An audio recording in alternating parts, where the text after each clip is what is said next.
let that be, the governing thing.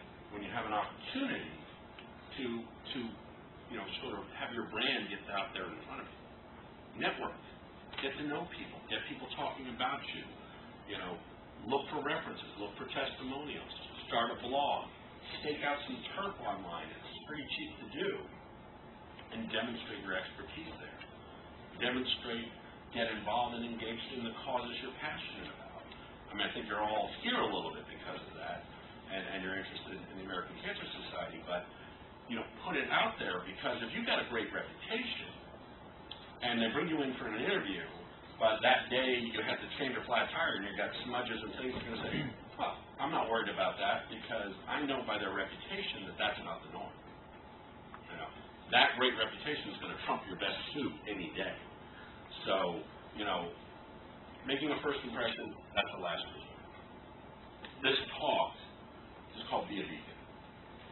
And, this idea of a lighthouse just really appeals to me, because a lighthouse is a signal, it emits information, it's noticeable from afar, it becomes a symbol in some religions, as a source of light and inspiration.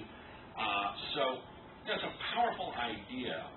And coming out of what a beacon is, there's these three things that I think are important: difference, context, and focus. I call these the beacon principles. And difference, to me, is really, the biggie. Difference is really what brands live and die on. It's not how things are the same that get us excited and distinguish them and put their value out. It's how they're different. What's Apple's famous campaign? Think different. They do it very, very differently than any other computer and personal electronic company. And as a result, they've been able to enjoy enormous success and pull off amazing things like having 1 million new products sold in one weekend when they introduced the iPhone. People lining up for hours to buy a product. No one had it before that.